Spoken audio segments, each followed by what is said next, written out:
So does kingship indicate some kind of authority that is invested in an individual person, which is often how kingship is understood, an individual human?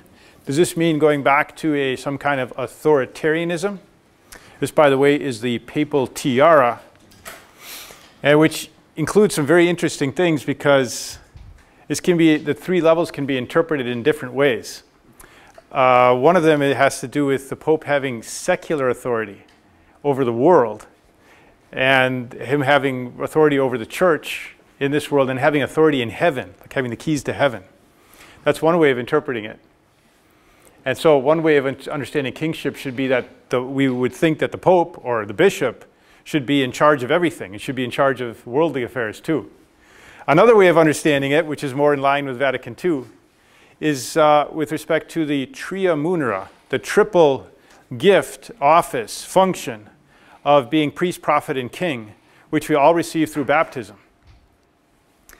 In any case, popes no longer wear this because of the potential for misunderstanding. Instead, with this, I think the inversion of hierarchy is such that instead of the king being the guy on top who exercises all the authority,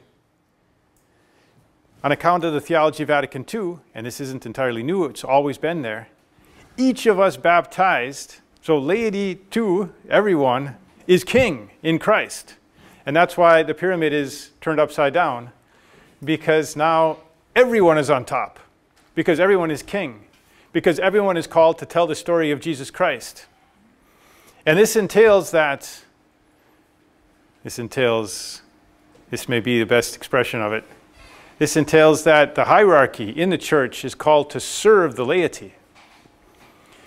Here, this is John Paul II in a letter to priests in 1996, in which he's commenting on Lumen Gentium and its understanding of authority in the church, and especially the distinction between the ordained priesthood, the ministerial priesthood, and the common priesthood of the faithful, in which he says that I put it in bold, the original is not in bold, but that the ministerial priesthood is at the service of the common priesthood.